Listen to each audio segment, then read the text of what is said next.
Baik, saya di sini akan membahas tentang syarat-syarat pembentukan dan perkembangan paragraf. Jadi dalam syarat-syarat pembentukan paragraf ini terdapat dua syarat. Yang pertama, kesatuan dan kepaduan. Saya akan membahas tentang kesatuan dulu. Jadi kesatuan itu terdapat fungsi paragraf di dalam kesatuan tersebut, yaitu fungsi paragraf adalah dimana untuk mengembangkan suatu gagasan pokok tersebut. Jadi dalam kesatuan itu terdapat gagasan pokok yang tidak boleh menyimpangkan. Jadi harus tetap terfokus pada gagasan pokok tersebut saja. Tidak boleh kita mengambil cerita-cerita ke tempat yang lain. Jadi hanya terfokus pada gagasan pokok tersebut saja. Yang kedua, kepaduan. Yang syarat kepaduan ini memang wajib. Jadi di dalam kalimat itu tidak berdiri sendiri. Jadi makanya diperlukan kepaduan. Sebuah paragraf itu bukan kumpulan-kumpulan kalimat saja. Jadi dia harus berdiri, bukan berdiri sendiri, jadi harus berdiri, ada hubungan timbal baliknya gitu. Itu yang disebut dengan kepaduan. Oke, lanjut. Di sini juga ada kata atau frase transisi yang dapat dipakai dalam karangan ilmiah sekaligus sebagai penanda hubung. Penanda hubungan dapat dirinci sebagai berikut. Nah, dapat diperinci. Jadi dapat diperinci itu terbagi 7, yaitu yang pertama, hubungan yang menandakan tambahan kepada sesuatu yang sudah disebutkan sebelumnya. Yang kedua, hubungan yang menyatakan perbandingan. Yang ketiga, hubungan yang menyatakan pertentangan dengan sesuatu yang sudah disebutkan sebelumnya. Yang keempat, hubungan yang menyatakan akibat atau hasil. Yang kelima, hubungan yang menyatakan tujuan. Yang keenam, hubungan yang menyatakan singkatan. Yang ketujuh, hubungan yang menyatakan tempat. Nah, yang ketiga yaitu kelengkapan. Tadi kan ada kesatuan, kepaduan, dan sekarang kelengkapan. Masa ada kesatuan, kepaduan, kelengkapan nggak ada? Tentu ada, ya kan? Jadi syarat ketiga yang harus dipenuhi oleh suatu paragraf adalah kelengkapan. Suatu paragraf dikatakan lengkap jika berisi kalimat-kalimat penjelas yang cukup jelas sehingga menunjang kejelasan kalimat tersebut. Nah, jadi terdapat kalimat. Jadi dekat kelengkapan ini letak topik itu dibangun dari beberapa kalimat yang saling menunjang dan hanya mengandung satu gagasan pokok saja. Jadi gagasan pokok itu dituangkan ke dalam kalimat topik atau kalimat pokok. Dan kalimat topik paragraf itu terdapat di akhir, awal dan akhir. Oke, jadi di sini ada salah satu cara mengembangkan paragraf yang dapat dilakukan dengan membuat kerangka paragraf dahulu sebelum menulis paragraf itu. Jadi di dalam kerangka paragraf itu terdiri dari gagasan pokok dan gagasan penunjang. Jadi ada dua. Nah, pola perkembangan paragraf adalah bentuk perkembangan kalimat utama ke kalimat penjelas. Jadi di perkembangan paragraf mencakup dua persoalan utama, yakni yang pertama, kemampuan merinci gagasan utama paragraf ke dalam gagasan penjelas. Yang kedua, kemampuan mengurutkan gagasan-gagasan penjelas ke dalam gagasan-gagasan penjelas. Nah, di sini ada pola pengembangan. Di dalam setiap paragraf itu ada pola umum khusus. Pola umum khusus itu diawali dengan pernyataan yang bersifat yang umum, ditandai dengan kata-kata banyaknya. Dan pola khusus umum itu kebalikan dari pola deduktif. Ada pola perbandingan, yaitu pola yang menemukan perbedaan atau kesamaan dalam paragraf.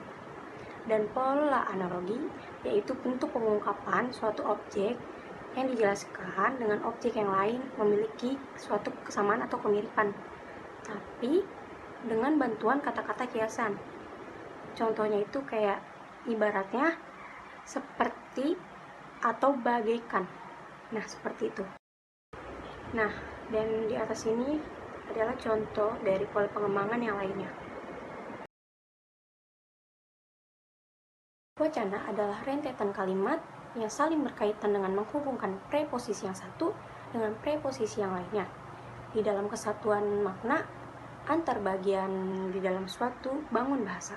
Fungsi wacana secara umum, fungsi utama bahasa adalah sebagai alat komunikatif. Fungsi bahasa dikelompokkan menjadi dua kategori, yaitu fungsi traksional dan fungsi interaksional. Bahasa memiliki beberapa fungsi, di antaranya ada fungsi ekspresif, fatik, estetik, direktif, dan ada pula fungsi edisional yang dipakai untuk alat pengungkap sikap penutur dan pengaruhnya pada sikap dan perilaku penutur. Berbeda dengan fungsi tekstual, yang difungsikan sebagai alat untuk membangun dan menyusun sebuah teks. Dijelaskan beberapa media yang dipakai berdasarkan bahasa. Ada bahasa yang dipakai sebagai sarana untuk mengungkapkan wacana, diklasifikasikannya menjadi beberapa yang ada di PPT tersebut. Lalu yang kedua itu wacana dapat dibedakan berdasarkan media yang digunakannya, ada wacana tulis dan wacana lisan. Selanjutnya yang ketiga berdasarkan sifat atau jenis pemakaiannya yang dapat dibedakan antara wacana monolog dan dialog. Yang keempat berdasarkan bentuknya dan yang kelima berdasarkan cara dan tujuan pemaparannya. Lalu di sini disebutkan jenis wacana menurut Fatimah Jaja Sudarma. Yang pertama itu berdasarkan realitasnya, dibagi menjadi dua yaitu wacana verbal dan non-verbal.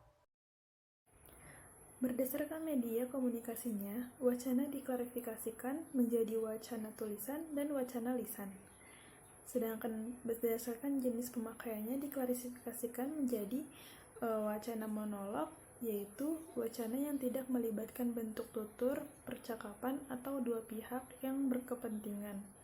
Dan wacana dialog, yaitu wacana yang berupa percakapan antara dua pihak. Dan terakhir, wacana polilog, yaitu wacana yang melibatkan partisipan pembicaraan di dalam konversasi. Persyaratan yang baik dan benar dalam wacana.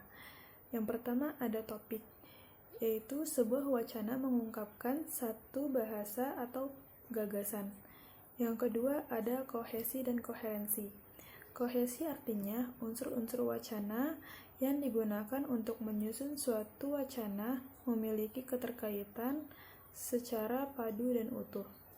Koherensi yaitu merupakan keterkaitan antara bagian yang satu dengan bagian yang lainnya sehingga kalimat tersebut mempunyai kesatuan makna yang utuh.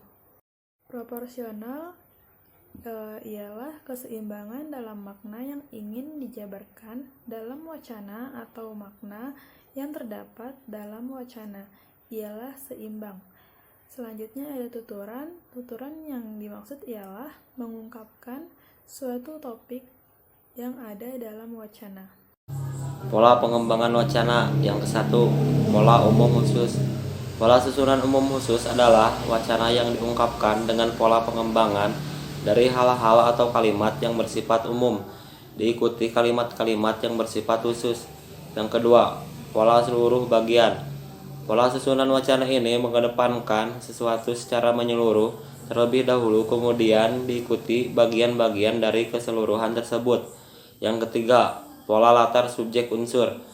Pola latar subjek unsur adalah pola wacana yang di dalamnya terdapat latar, waktu, dan tempat peristiwa itu terjadi dengan jelas, disertai dengan subjek atau pelaku, serta diikuti dengan unsur-unsur yang mendukung wacana tersebut. Yang keempat, pola yang mencakup, yang tercakup. Pola wacana ini mengedepankan bagian yang mencakupi suatu objek sebagai pikiran pokoknya. Yang kelima, pola besar kecil. Selanggam dengan pola sebelumnya, pola besar kecil diawali dengan pikiran utama yang bersifat lebih besar cakupannya atau bidangnya atau ukurannya. Yang keenam, pola luas dalam. Pola ini hampir mirip dengan pola mencakup, tercakup, hanya saja yang ditekankan bukan pada aspek keberkaitan atau hubungan antar bagian, melainkan lebih pada aspek keluasan topik. Yang ketujuh, pola yang memiliki, yang dimiliki. Pola ini berfokus pada sesuatu yang bersifat, yang memiliki, dan yang dimiliki. Yang kedelapan, pola sekuensi temporal. Pola wacana ini dibuat berdasarkan urutan waktu atau kronologis. Wacana ini umumnya menggambarkan urutan terjadinya peristiwa perbuatan, atau tindakan. Yang kesembilan, pola sekuensi spasial. Pola ini menekankan pada aspek spasial atau ruang. Wacana dibuat berdasarkan urutan ruang atau tempat. Yang kesepuluh, pola ekuivalensi kontras. Pola ini sering disebut dengan pola perbandingan dan pertentangan. Untuk memperjelas suatu paparan, biasanya pengguna bahasa berusaha memperbandingkan dengan melihat aspek-aspek kesamaan suatu objek dan mengontraskannya atau mempertentangkannya dengan sesuatu hal yang lain. Yang ke-11, pola sebab akibat. Senada dengan pola yang lain, pola ini didahului dengan pikiran utama yang berupa hal-hal yang menjadi penyebab, kemudian diikuti dengan pikiran penjelas yang berupa hal-hal yang menjadi akibat dari pikiran utama.